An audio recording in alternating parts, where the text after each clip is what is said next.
നമസ്കാരം. Aroor vision news ചാനലിലേക്ക് സ്വാഗതം. അരൂർ തുറവൂർ ഉയരപ്പാത നിർമ്മാണ കമ്പനി അരൂരിലെ ജനങ്ങളെ ബന്ധികളാക്കിയെന്ന് ആരോപിച്ചുകൊണ്ട് അരൂരിലെ സംയുക്ത റെസിഡൻസ് അസോസിയേഷൻ അംഗങ്ങളും ജനകീയ സമിതിയും ചേർന്ന് പ്രതിഷേധ സമരം നടത്തി. വാർത്തകൾ വിശദമായി.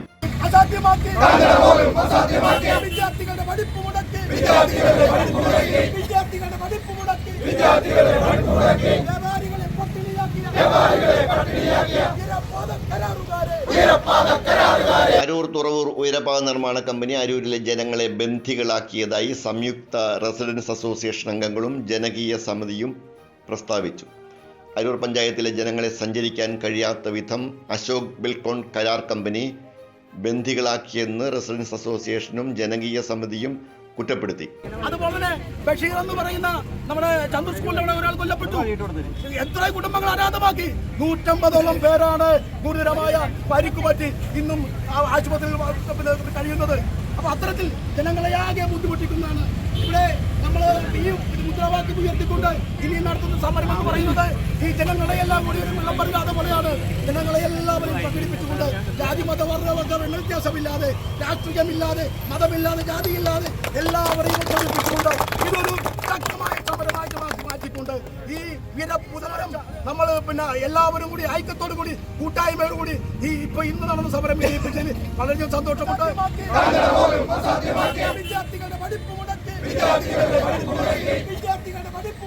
വ്യാപാരികളെ പട്ടിണിയാക്കിയ കരാറുകാരെ നിങ്ങൾക്കെതിരെ ഉയരുന്നു.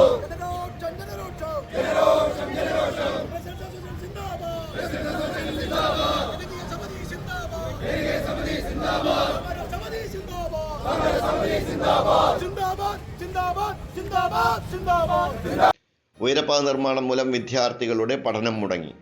ഭരണഘടന അനുശാസിക്കുന്ന ജനങ്ങളുടെ സഞ്ചാര സ്വാതന്ത്ര്യം ഇല്ലാതായി. കാൽനട യാത്ര പോലും അസാധ്യമായി. തകർന്ന റോഡുകൾ നന്നാക്കുമെന്നറിയിച്ചിട്ട് ദിവസങ്ങൾ കഴിഞ്ഞിട്ടും നടപടിയില്ല. ജില്ലാ കളക്ടർ നൽകിയ ഉറപ്പ് കരാർ കമ്പനി ലംഘിച്ചു. ഉയരപ്പാത നിർമ്മാണം മൂലം ജനങ്ങൾ നേരിടുന്ന കഷ്ടതകൾ പരിഹരിക്കണമെന്നാവശ്യപ്പെട്ടുകൊണ്ട് അരൂരിലെ സംയുക്ത റെസിഡൻസ് അസോസിയേഷനും ജനകീയ സമിതിയും ചേർന്ന് നടത്തിയ പ്രതിഷേധ ജാഥയ്ക്ക് father Joseph Karithedath, M Ubaid, V K Gowreeshan, E C Benny, Sathar, Abdul Samad, B Anshad, C T Yesudas, T M Habeeb, C B Kandoth, K S Sabu തുടങ്ങിയവർ നേതൃത്വം നൽകി. പരാതികൾക്ക് പരിഹാരമുണ്ടായില്ലെങ്കിൽ ജൂലൈ 10 ബുധനാഴ്ച ഉയരപ്പാത നിർമ്മാണം പൂർണ്ണമായും സ്തംഭിപ്പിക്കുമെന്നും ഭാരവാഹികൾ അറിയിച്ചു. അരൂർ വിഷൻ ന്യൂസ് ചാനലിന് വേണ്ടി LS അശോക് കുമാർ. നന്ദി.